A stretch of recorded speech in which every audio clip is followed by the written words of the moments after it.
And now from the CFTK-TV studios, this is Open Connection with your host, Sarah Komadina. Brought to you by Rio Tinto Alcan.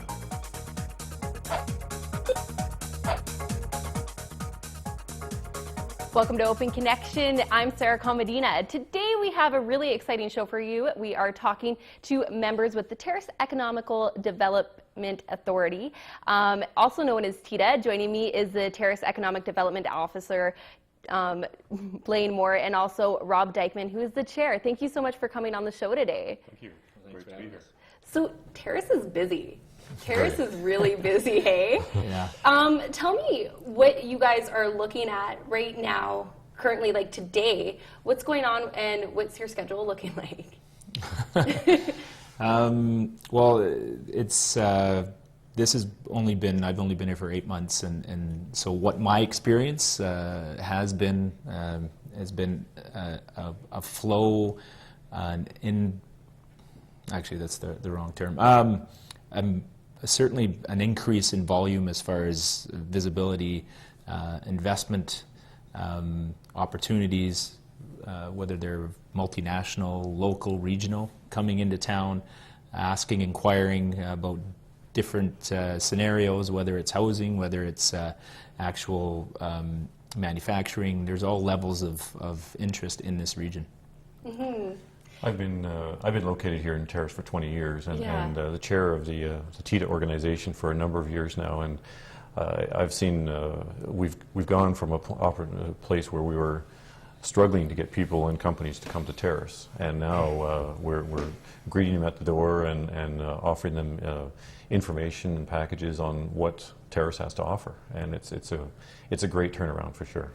So yeah, and to be a part of this particular organization and to see that growth, that must be huge for you. It's incredible. Like say, I've been in business with Coast Mountain Wireless as well for 15 years, and for many of those years we struggled, and had difficulties getting customers, and now we have things like Avanti Mines, and we have the LNG opportunities, and we have the Rio Tinto modernization happening. We have the next phase will be the Skeena Industrial Park, which is coming up as well, and there are huge opportunities for not only my company and myself, but other people in Terrace as well. Now, this has been happening for the last couple years, right? So people are coming here and looking at Terrace as a place to build on.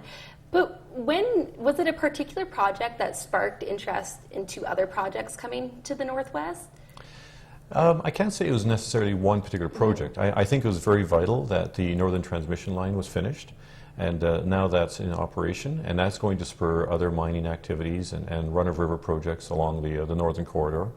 I think the other big critical thing was the Rio Tinto modernization, the announcement that they were going to do this announcement.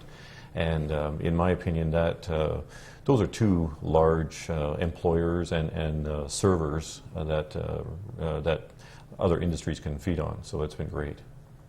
Now, with mining, there's a lot of projects that are happening way up north. When you say Northwest BC, you don't know how much further north you can actually go. And that can be a 10-hour drive or even more. So how does a project that's taking place 10, 15 hours away actually benefit Terrace?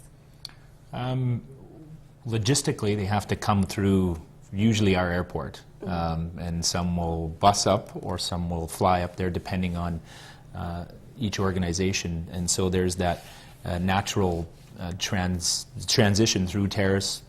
Some will stay in town, some will be there for days, depending on their shift work and where their actual home is.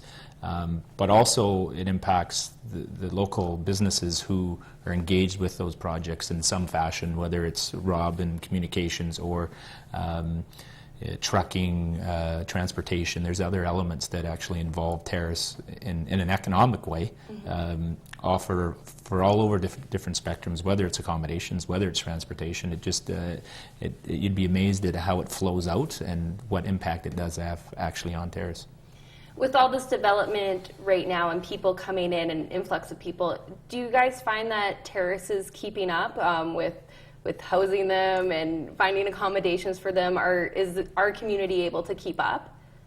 I mean, I think not only ours, but Rupert and Kitimat are also feeling a bit of the pinch, which isn't necessarily a bad thing, but I think we're finding at this level, we're okay. Although vacancy rate's less than 1%. I know talking to some of the different hotels and motels, they're at near capacity, which I'm sure 5 years ago they would have loved to be at full capacity. So, but what we're seeing now is inventory starting to catch up and get ahead of the game, and that's going to be important when some of these other projects actually start and make those final investment decisions. Thank you so much. Now, stay with us. After the break, we're going to talk a little bit more about housing and what that's going to be looking like for the future. Open Connection will be right back after these messages.